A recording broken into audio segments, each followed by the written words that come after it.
Ассаламу алейкум. Бүгін біз сіздермен королевский торт дайындайтын боламыз. Ең алдымен менің каналыма тіркеліп, лайк басып, комментарий жазып, қоңыраушыны басуға ұмытпаңыздар. Ең алдымен жұмыртқамызбен секерімізді соғып алатын боламыз. Жұмыртқамызды жаймен өзін ғана бірінші соғып алатын боламыз. Содан кейін жайлап секерімізді салып соғып алатын боламыз. Жұмыртқамыз дәл осылай көтерілу қажет. Одан кейін майымызды, жылы сүтімізді құйып араластырып аламыз. Содан кейін қопсытқышпен ұнды бірге қосып араластырып, содан кейін барып салатын боламыз. Ұнымызды 1 қасық, 2 қасықтап салатын боламыз. Менің массам дайын. Осылай араластырып жіберемін. Лопаткамен немесе қасықпен араластырып жіберемін, себебі астында ұндары қалып қоюы мүмкін. Массамызды осылай 3 ыдысқа бірдей қылып бөліп шығамын. Содан кейін грецкий орех, мак, какаоны салып араластырамын. Осындай кольцомызға немесе торт пісіретін формамызға пергамент қағазын жайып, массамызды құйып, 160 градуста 10-15 минут пісіріп алатын боламыз. Әр пеш әрқалай әртүрлі пісіреді, сондықтан өздеріңіздің пештеріңізге қарай пісіресіздер. Барлығын осылай салып пісіріп шығатын боламыз. Менің корждарым дайын. Енді кремін жасауға кірісеміз. Кремімізге бізге сливки, творожный сыр және секер қажет, немесе сахарный пудра пайдалануға болады. Мен секер пайдаланам. Ең бірінші творожный сыр мен секерімізді соғып алатын боламыз. Осындай насадкамен.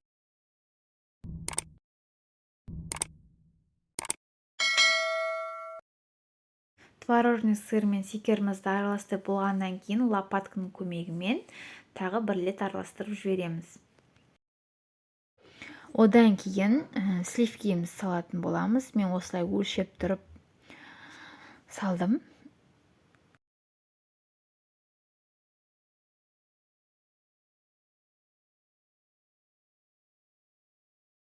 Насадкамызды өзгертіп, сливкиімізбен бірге соғып алатын боламыз.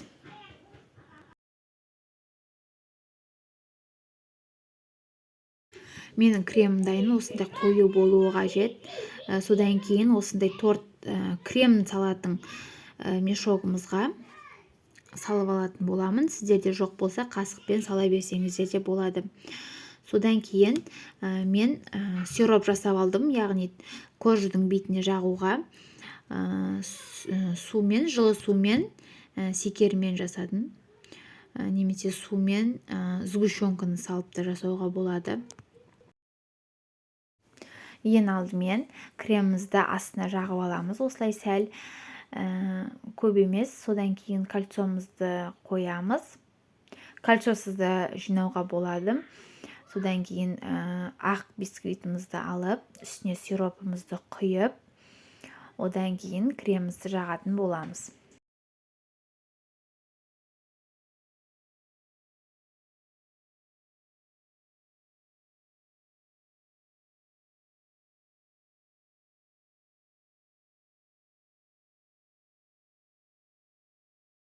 Осылай кремін жағып аламын.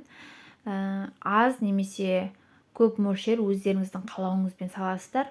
Одан кейін какаомен жасаған коржымызды саламыз. Оған да сиропымызды құйып, кремімізді жағатын боламыз.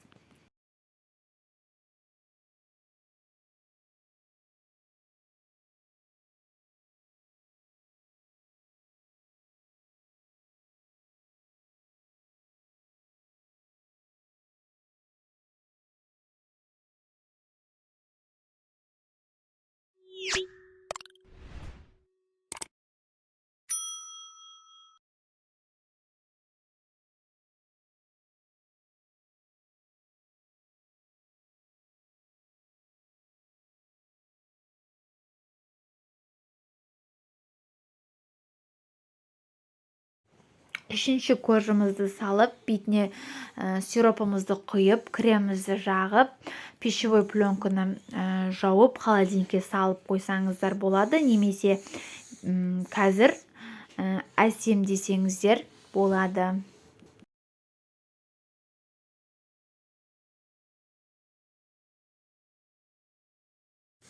Мен кольцомды алып тастадым. Енді сыртына кремін жағатын боламын.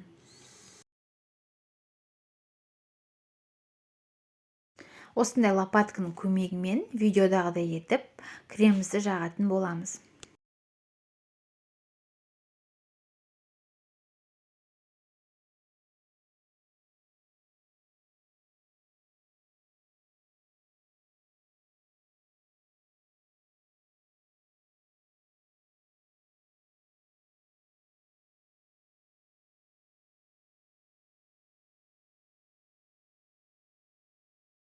Жағылмай қалған жерлеріне осылай қасықпен немесе лопатканың көмегімен кремімізді жағып жібереміз.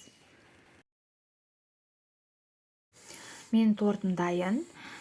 Кішкене холодильникке салып алдым. 1-2 сағатқа. Енді бетін әдемілеуге кірісеміз. Әдемілеуге мен шоколадты пайдаланамын. Шоколадты мен микроволновкаге 10 секунд сайын салып, араластырып, ертіп алдым. Сол арқылы қазір осылай әдемілейтін боламын.